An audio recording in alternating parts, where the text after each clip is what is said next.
Hello, and welcome to In the Light, Growing Your Soul with me, Anna Isabel. I'm a psychological astrologer as well as an analytical hypnotherapist. And I am joined today by a very exciting woman, Cait Johnson. Hello, Cait. Hi. Hi, everybody. Well, I say you're very exciting. And how could I describe you any other way, given that you've just written this book called Witch Wisdom for Magical Aging? And I think that's a very exciting title. It's full of promise. And so I think I'm going to begin by asking you what prompted you to write this book?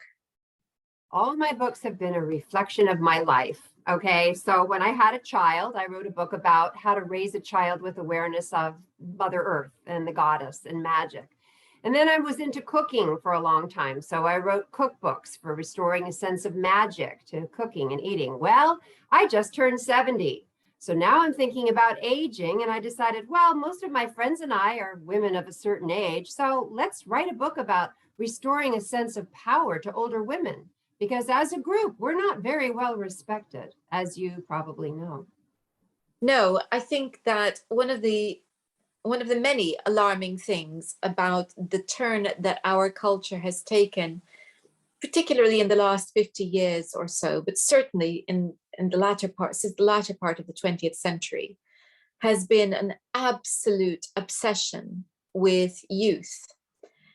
And I feel that part of this is due to being in part of a culture that's enamored with the new and with change. And elders in society are much more wary of the new and the change, quite rightly, because they're pointing and they're going, okay, well, you know what, that emperor is not wearing anything actually. Right. But it doesn't serve the drive to consume, I think. And I'm not in any way, I want to make this absolutely clear, I'm not in any way being anti-capitalist when I say that. I'm talking about the excesses of our system, which have driven this ball. And so we have come to a point where there is such a fear around aging that everyone wants to hide that they are aging. Part of it, you say that you're not anti-capitalist, and I hear you, but I also know that we've been raised from birth to feel insecure with our looks, our bodies. Why? So that we'll make money for somebody. We are the most maligned, but like the biggest consumer group ever. Doing what? Trying to make ourselves look young, which is doomed and ridiculous. And you were talking about the fear of change. I believe that as older women, we have to embrace change because we're not going to look 30 forever. We can try, we can get plastic surgery, Botox, we can do all sorts of things, but it's useless. It will not help ultimately. And what if we decided we weren't going to do that? We weren't even going to try. We were instead going to embrace the power and the wisdom that comes with age. It's a very sad thing because it seems to me that there are certain commercial interests, I think I would say, that are exploiting every insecurity that exists within us, whether it's when we're younger and worrying that we don't look the way that we are supposed to, whether we're older and worrying that we are supposedly losing our looks. It doesn't seem to matter what age group we are. And in this day and age, we find men falling prey to the same pressures as well. And so what we have here is commercial interests that are exploiting our insecurities and magnifying them. And that's one of the reasons why I was so excited to find your book, because it, to me, is an antidote to all of this, because quite simply, it's saying, hey, look at this. We are throwing away experience, wisdom. We would trade it all in to be 20 again. Would we? No. Oh my God. No. That's the sad thing. We are taught, I think, from birth to be good, pretty, sexy little commodities. And once our hormones decide to fly the coop, then in our culture's eyes, we've lost our value. Not that we ever had much. If you know what's going on in America right now, it's pretty scary for women. So, yeah, what if we decided to rise up as a body, older, experienced, wise women that don't take, BS from anybody? We would be a frightening and wonderful force for change in a good way, don't you think? I like the fact that in your book, you give us the definition of these much maligned words. Crone, for instance, being linked with crown, but it seems that it's the crown chakra that we're talking about. Right, not temporal power crown. Right, exactly. And hag, which is the same root as the word holy. What happened? Well, yeah, a lot of things happened. But the point is, we can reclaim who we are and what we offer to the world. And it's not about being, cute and a nice little sex object. It's about being strong, direct, forceful, kind, and to help the young who are rising up now and just as confused as we were. And still are in many And cases. still are, right? Yeah. So I really like, there's so many things about your book that I like. And one of them, of course, is the beautiful poems that are dotted about and quotes that are dotted about here and there. It's really lovely. And I was just looking for one in particular, from Isabella Rossellini. Oh, yeah. Yes, my face has wrinkles, but I don't find it monstrous. I'm so surprised that the emphasis on aging here is on physical decay, when aging brings us such wonderful freedom. Now, what I want most is laughs. I don't want to hurt anybody by laughing. There is no meanness in it. I just want to laugh. And I just, when I read that, it really touched something. It was just the joy of being alive. And of course, that brings me to the other thing that I really love about your book is that you tie in with the seasons. And so that every season is joyous and to be enjoyed and valued, including autumn and winter, which again, if we're thinking about the process of aging and we are dismissing that, it's very akin to dismissing the beauty of winter, which I've grown to really love over the years. Yeah, me too, especially now that I don't have to drive anywhere if I don't want to. It gets a little dangerous around here. I live in the Hudson Valley of New York, and the roads can get pretty scary. But yes, every season brings so many gifts, just as every part of life brings us so many gifts. And yes, I love to think of life seasonally. I always have. All my books are seasonal or elemental, because that's something, the elements anyway, are something that all of us can relate to. Now, if you live on the other side of the world, your seasons are going to be different than ours, right? Or if you live somewhere that doesn't have seasons, okay. But the elements, that's the ground of everything for all of us. Can't really be argued with. Earth, water, fire, air, they're everywhere. Yes, indeed. And being an astrologer, of course, I hear you. Yeah, that. Elements are absolutely fundamental to our relationship with nature. How we relate to each of the elements is very much a core of how we relate with nature. And of course, they also are very descriptive of us and our temperaments. So there's something very fundamental in working in that way. And it is, I think, one of the reasons why I responded to this book so beautifully. Do you have a favorite season?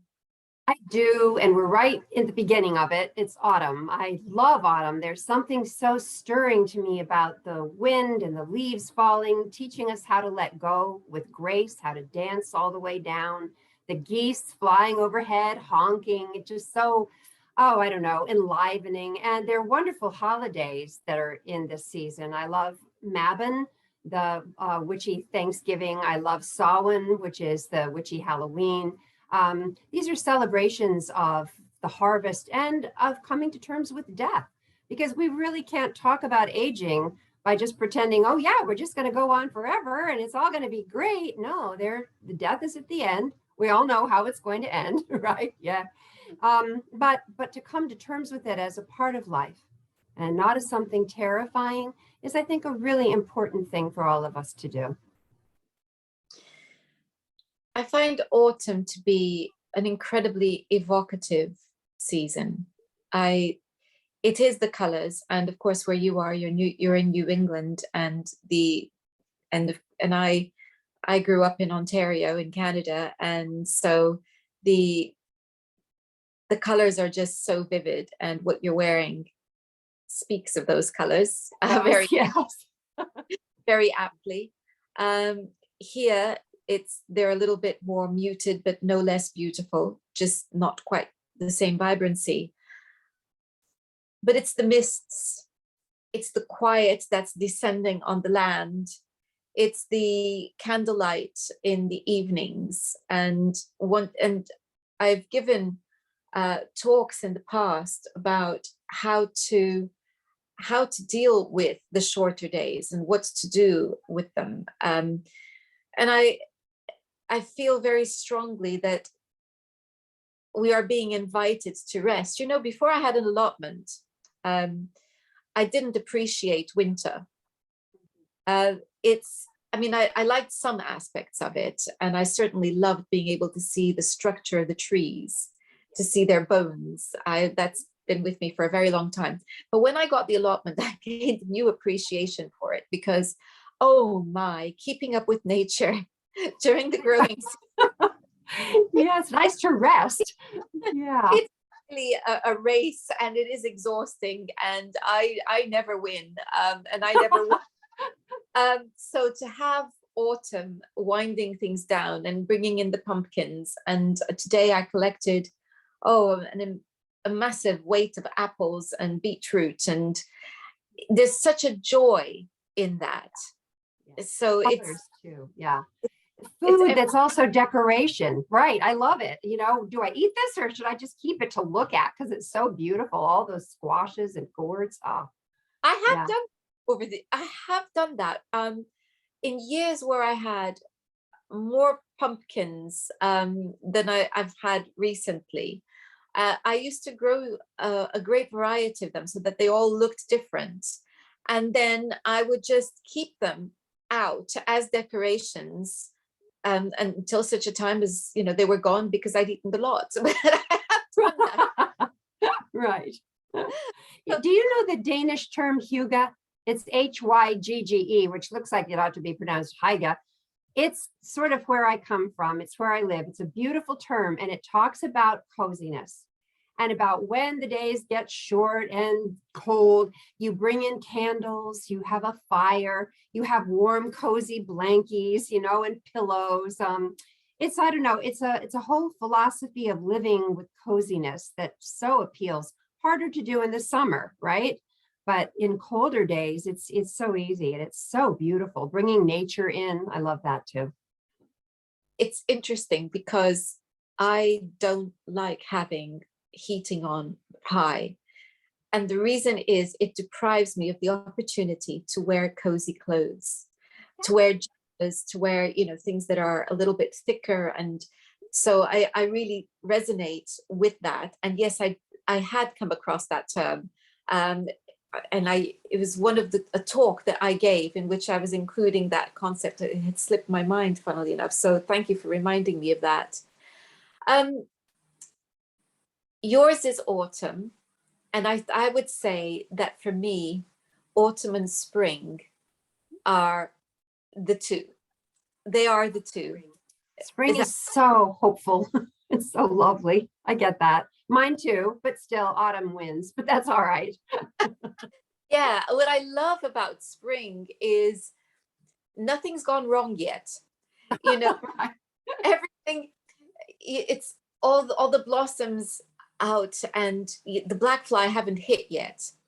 And so everything is still pristine. There's still a hope that I'm going to have a marvelous harvest of everything. Nothing's gone wrong yet.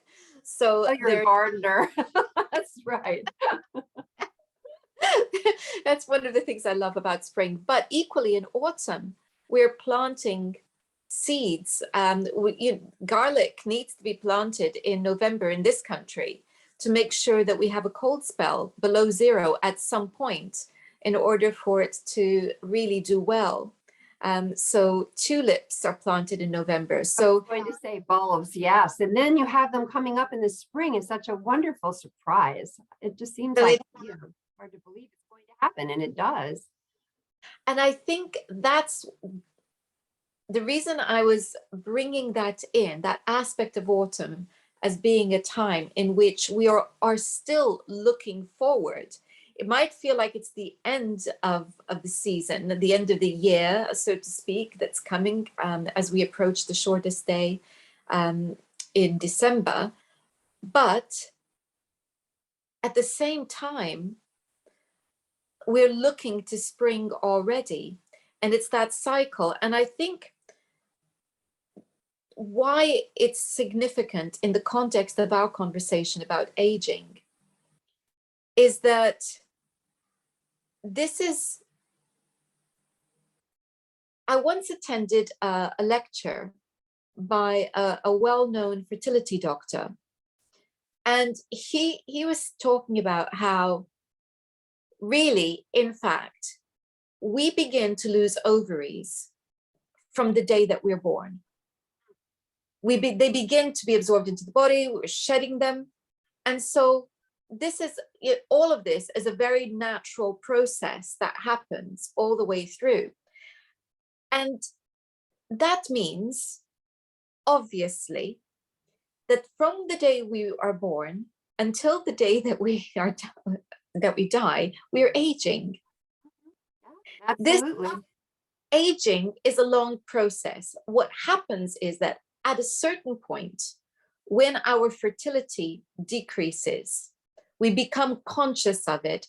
And also we begin to see our parents aging and dying. And this now connects us with our mortality. And so very much like autumn, this is a period in which we still have a great deal of planting to do and a great deal of enjoyment to have. Yes, and it's also the time when everything goes to seed. And to me, it's like, well, we're kind of going to seed in a number of ways, but the way I like to think about it is we are, creating works for the next generation to enjoy. And that was one of the reasons I wrote the book. I wanted this to be sort of part of my legacy, a seed that I'm planting now that hopefully young women, might read it in the future and go, oh, that is comforting. I've been hearing the word comforting a lot when people describe my book. But yeah, seeding, it's great, It's It's you're talking about going to seed, and of course we use that in a very derogatory sense. And I have to admit that my front garden, which is full of poppies and love in a mist, etc., I do leave it to go to seed. And when it does, it is not an attractive proposition. It looks very, very neglected, but it's not a neglected garden. It's a free garden, which means I allow it to do what it needs to do in order to have that riot of color next spring. So you're absolutely right. It's the things that we do as we mature. We're thinking not just of the next season that we might see, but we're thinking about the seasons that the next generations are going to see. And that's so vital. When you think about fairy tale crones, which I love fairy tales and myths, that's kind of where I live. And usually they're scary, But if you look a little deeper, they're there to teach the young, right? I mean, they usually set them tasks. Like if you know the Russian Baba Yaga fairy tale figure, she's scary.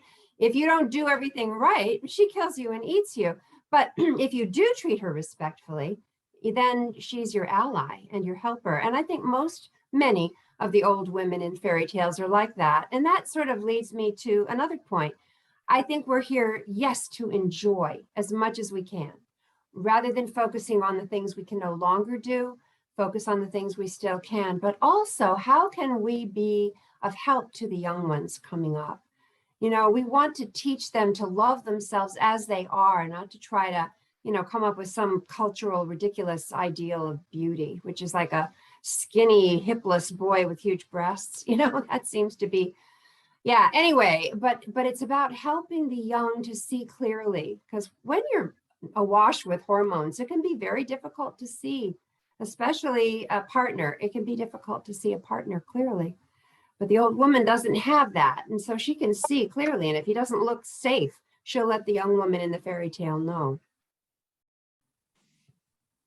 I think it's interesting because one of the things that you talk about in your book is about the connection with the wild, the older woman being connected with the wild. Well, that association between the feminine and nature is a very old one and a very strong one. And certainly in astrological language, the moon, which represents women, is also the symbol for nature. The two go together. And so we have to be respectful of nature. Otherwise, nature does gobble us up. So I think that is what the crone is symbolizing. And so if we're being respectful of nature, what is our most intimate relationship with nature? It's our own bodies. And why fight it? That's what makes me so sad, is that women loathe their bodies, and we're taught to in this culture. Oh, we should be thinner. Oh, we should be more fit. Oh, we should be younger.